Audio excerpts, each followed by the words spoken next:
12 अक्टूबर 1972 south America के यूरुग्वाय देश से एक छोटा सा चार्टर प्लेन टेक ऑफ करता है चिली देश की राजधानी सैंटियागो के लिए। इसमें बैठे हैं ओल्ड क्रिश्चियंस क्लब की रग्बी टीम के प्लेयर्स, उनके फैमिली मेंबर्स और उनके दोस्त।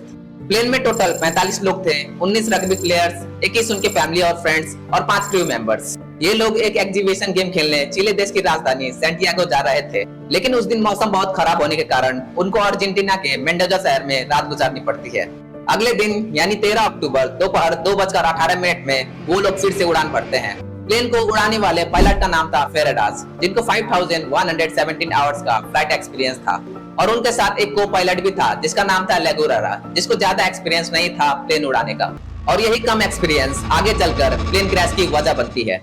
अब जब 2:18 में वो लोग टेक ऑफ करते हैं, उसके ठीक 1 घंटे बाद यानी 3:21 में लेगुरारा ने गलती से सोच लिया कि उनका प्लेन प्लेंचोन पास के पार पहुंच गया है, और उसने एयर ट्रैफिक कंट्रोलर से डिसेंट होने की परमिशन मांगी, और एयर ट्रैफिक कंट्रोलर ने परमिशन दे दी। पर उन्हें ये नहीं पता था कि प्लेन 60-70 किलोमीटर ईस्ट में था, वहाँ रेडार कवरेज बिल्कुल नहीं था, इसलिए कंट्रोलर रिफर करते हुए उनकी पोजीशन कंफर्म नहीं कर पाया।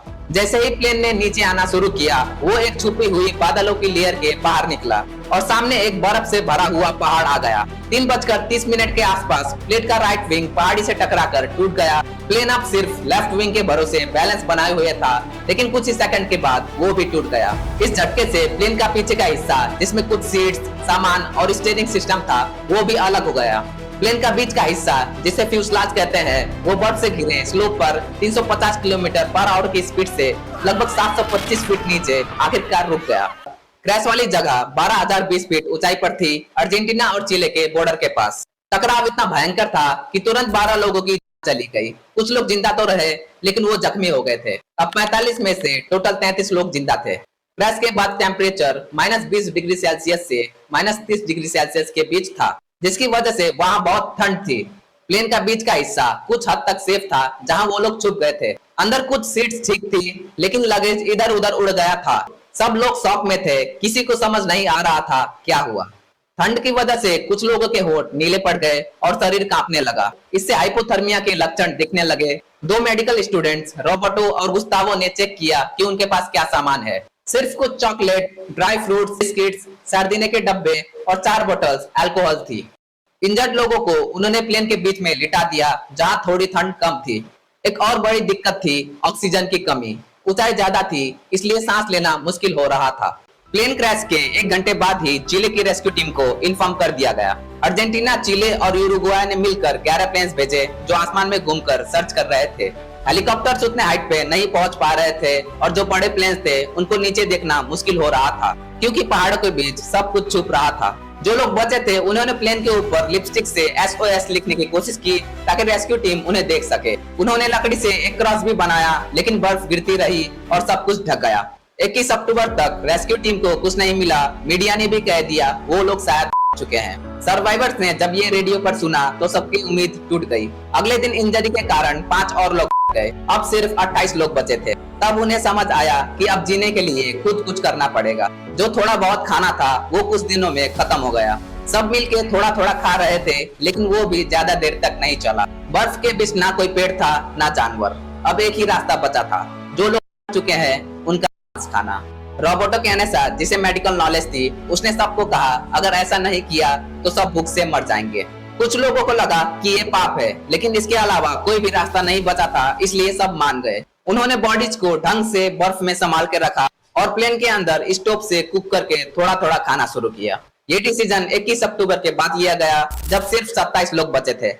अब सब लोग सोच रहे थे कि सब ठीक है, लेकिन 29 अक्टूबर को एक भयानक एवलांचे आया, जिसने प्लेन को पूरी तरह से बर्फ से ढक दिया। एक ही रात में बर्फ 3 मीटर ऊपर तक चढ़ गई, जिसमें सब लोग दब गए। उन्होंने मुश्किल से थोड़ी सी जगह बनाई जिसमें वो सांस ले सके। नैंडो पेराडो ने कॉकपिट का विंडशील्ड मेटल रॉड से तोड़ के हवा आने की जगह बनाई, पर इस एवलांचे में 8 लोग और गए। अब सिर्फ 19 लोग बचे थे।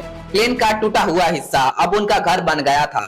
कार्लोस ने प्लेन की सीट और फैब्रिक से एक सिंपल स्लीपिंग बैग बनाया, जो रात की ठंड में थोड़ी गर्मी देता था। उन्होंने सूटकेस के पार्ट से एक छोटी सी घिसकने वाली गाड़ी बनाई, जिसे खींचकर वो थोड़ा राशन और फ्यूल ले जा सकते थे।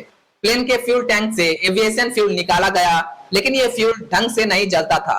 पानी गर्म करने में 3 घंटे लग जाते थे, लेकिन फिर भी ये उनके लिए नई उम्मीद थी। 8 नवंबर तक सब लोग मेंटली थक चुके थे।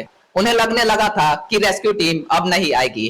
कुछ लोग फ्रॉस्ट बाइट से इतनी बुरी हालत में थे कि वो लोग चल भी नहीं सकते थे। तब नैंडो पैराडो ने कहा, मैं सिर्फ जिंदा रहने के लिए नहीं जी रहा, अगर बचना है तो कुछ करना पड़ेगा। 11 दिसंबर क्रैश के 59 डेज बाद एक बार फिर एवलांचे आता है और इसमें 3 और लोग मारे जाते हैं। अब बचते हैं सिर्फ 16। रॉबर्टो कैनेसा ने प्लान बनाया कि उन्हें वेस्ट डायरेक्शन में चलना चाहिए, क्योंकि उन्हें लगता था कि वहां कुछ लोग या फिर गांव मिल सकता है। पैराडो, कैनेसा और एंटोनियो ट्रैक पर निकलते हैं।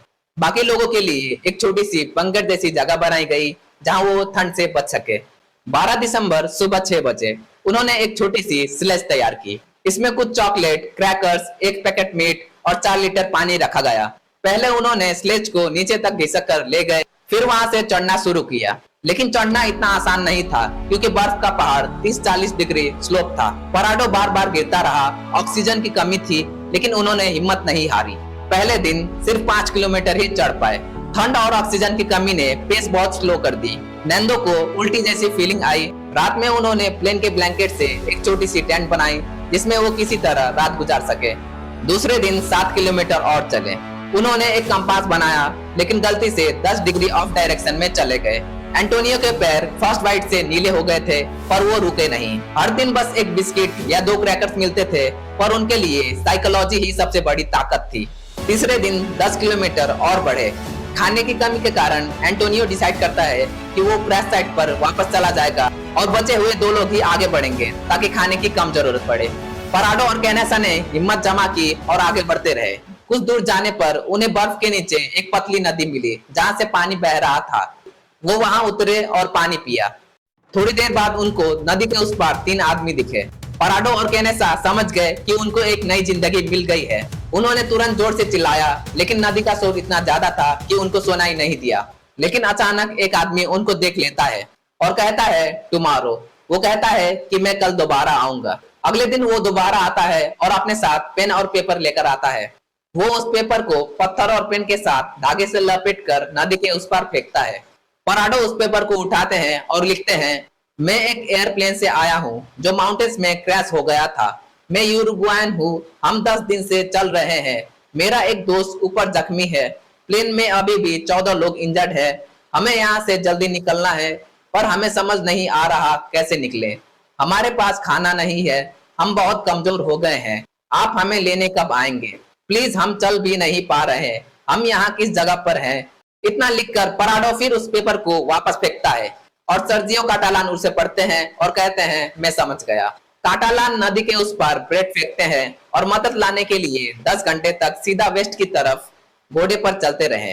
फाइनली जब ये वहाँ के सबसे करीब के गांव में पहुँचते हैं, तो ये खबर वहाँ के लोकल पुलिस को बताई जाती है।